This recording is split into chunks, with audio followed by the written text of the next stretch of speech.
আমি আমার মেয়ের ছোট, ছোট এই কিউট, কিউট খেলনাগুলো যখন দেখি না, তখনই খুব ইচ্ছে করে এগুলোতে আমি একটু রান্নাবাড়া করি। তো সেই শখটা আজকে পূরণ করে ফেললাম। আজকে আমি এই চুলায় ভুনা খিচুড়ি আর ডিম ভুনা করেছিলাম। আমি যেহেতু ফ্ল্যাটে থাকি, ফ্ল্যাটে এই কাজটা করা কিন্তু একটু জটিল। কিন্তু সবকিছু যদি আপনি ভালোভাবে একটু সেট করে নিতে পারেন, তাহলে কিন্তু কোনো ব্যাপারই না।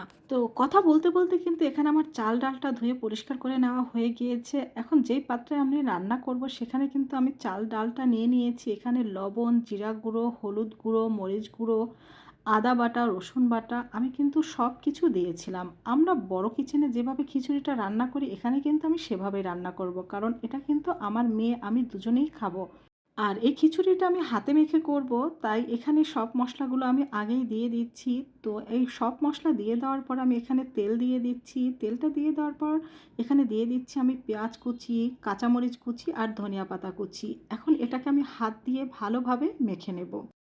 এই তো হাত দিয়ে কিন্তু এটা আমার মেখে নেওয়া হয়ে গিয়েছে। এখন এখানে পরিমাণ মতো পানি দিব। পানিটা দিয়ে একটা ঢাকনা দিয়ে ঢেকে এটাকে আমি চুলায় এখন বসিয়ে দেব।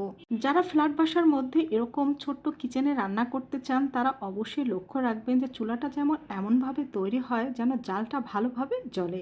এই তো দেখুন আমি কিন্তু রান্না শুরু করে দিয়েছি।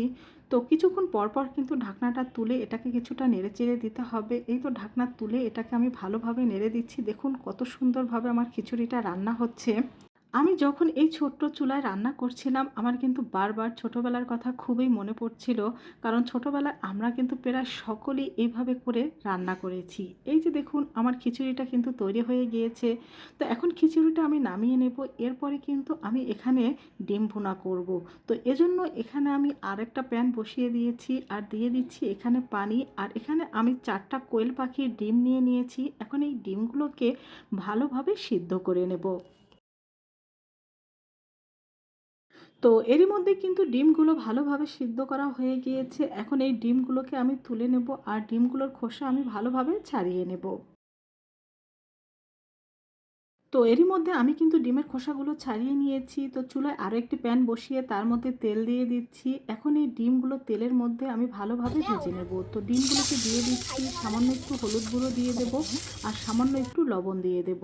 যাতে ডিমের কালারটা অনেক সুন্দর হয়, এজন্য এখানে আমি হলুদটা ব্যবহার করেছি। তো ডিমটা ভেজে নেওয়া হয়ে গেলে এখন এই ডিমটাকে আমি তুলে নেব। ডিমটা তুলে নেওয়ার পর ঠিক এই প্যানের মধ্যে আমি কিন্তু ডিমটা ভুনা করে নেব। তো ডিমটা তুলে নেওয়ার পর এখানে কিন্তু আমি আরও কিছু পরিমাণে তেল দিয়ে দেব। তেলটা দিয়ে দেওয়ার পর ডিম ভুনা করার জন্য এখানে আমি জিরা গুঁড়ো, হলুদ গুঁড়ো, মরিচ গুঁড়ো আর পেঁয়াজ বাটা দিয়ে দেব।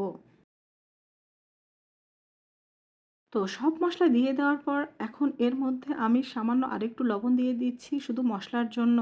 তো এখন এই মশলাটাকে কিন্তু ভালোভাবে কষিয়ে নিতে হবে। তো মশলাটা কষানো হয়ে গেলে এখানে আমি কিন্তু পরিমাণ মতো কিছুটা পানি দিয়ে দিয়েছি। পানিটা ফুটে ওঠার পরে এখানে আমি কিছু কাঁচামরিচ কুচি দিয়ে দিচ্ছি আর কিছুক্ষণ পরে এর মধ্যে কিন্তু সেই ডিমগুলো আমি দিয়ে দিচ্ছি। সত্যি কথা বলতে এই রান্নাগুলো করতে আমার এত ভালো লাগছিল কি আর বলবো।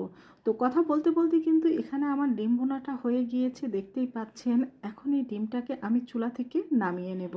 তো আপনাদের একটু কাছ থেকে দেখিয়ে দিচ্ছি, দেখুন ডিম ভুনাটা কতটা লোভনীয় হয়েছে। তো এটাকে এখন আমি চুলা থেকে নামিয়ে নিচ্ছি আর এখন আপনাদের খিচুড়ি আর ডিম ভুনাটা আমি পরিবেশন করে দেখিয়ে দিচ্ছি। দেখেই বুঝতে পারছেন কতটা পারফেক্ট হয়েছে আমার খিচুড়ি আর ডিম ভুনা।